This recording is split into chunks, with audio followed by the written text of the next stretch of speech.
Vacation સિરીઝમાં આજે આપણે સમર સ્પેશિયલની ડિશ બનાવવાના છે કે જેને ખાવાથી પેટ તો ભરાશે પણ મન નહીં ભરાય. એને બનાવવા માટે આપણે ફૂલ પેટવાળું દૂધ લઈ લઈશું. એમાંથી થોડું દૂધ આપણે એક વાટકીમાં અલગ કાઢી લઈશું.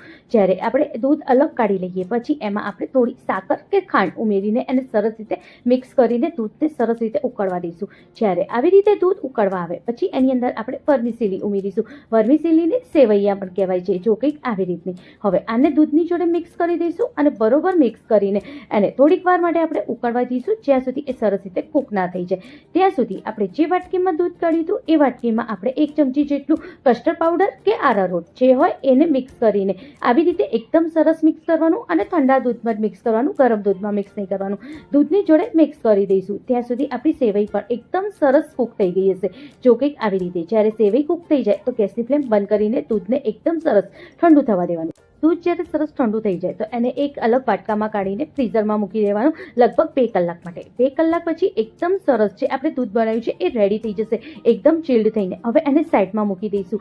એક કોઈ બી કાચનું ગ્લાસ લઈ લઈશું. એની અંદર થોડું આપણે ગુલાબનું શરબત ઉમેરીશું અને જે આપણે સેવઈવાળું દૂધ બનાવ્યું છે એની 1 ચમચો મોટો ઉમેરવાનો. હવે મનગમતા બધા આપણે આમાં ફ્રૂટ્સ ઉમેરીશું, એ બી સમારીને. હવે આમાં આપણે થોડા સબ્જા સીડ્સ ઉમેરીશું. સબ્જા સીડ્સ ઉમેર્યા પછી ફરીથી ડ્રાયફ્રૂટ્સની આપણે કતરણ ઉમેરવાની છે, બદામની અને પિસ્તાની.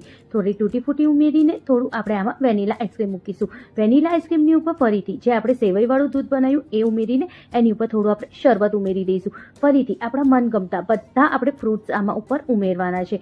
એ જ્યારે ઉમેરી લઈએ ત્યારે ફરીથી આપણે બદામની અને પિસ્તાની કતરણ ઉમેરીને થોડી તૂટી ફૂટી ઉમેરીને બસ અને રેડી છે. જો આપણું એકદમ સરસ ફ્રૂટ ફાલુદા, કેટલું સરસ આ ફ્રૂટ ફાલુદા ઝટપટ બનીને રેડી થઈ જાય છે. હવે હું તમને એક બીજી રીત પણ બતાવું. પહેલાં આપણે ગ્લાસમાં બધા આપણા મનગમતા ફ્રૂટ્સને સમારીને ઉમેરી દઈશું. એની ઉપર થોડું આપણે ગુલાબનું શરબત ઉમેરીશું. હવે જે સેવઈવાળું દૂધ છે એ ઉમેરવાનું, થોડું આપણે આમાં સબ્જા સીડ્સ ઉમેરવાનું. ફરીથી આપણા મનગમતા બધા ફ્રૂટ્સ એની ઉપર ઉમેરવાના છે, કંઈક આવી રીતે. હવે ફરીથી આપણે જે સેવઈવાળું દૂધ છે એ ઉમેરવાનું, થોડું આપણે ગુલાબનું શરબત ઉમેરવાનું છે. ફરી સેવઈવાળું દૂધ ઉમેરીને તૂટી ફૂટી બદામની કતરણ, પિસ્તાની કતરણ ઉમેરીને જે કુલ્ફી બાર માર્કેટમાં મળે છે કે તમારા ઘરે પણ બનાવી લ્યો, એ કુલ્ફી આવી રીતે મૂકીને આને ખાવાની અને ખરેખર એટલું ટેસ્ટી આઈસ્ક્રીમ ફલુદા બનીને રેડી છે. તમે એકવાર આ રેસીપી જરૂરથી ટ્રાય કરજો.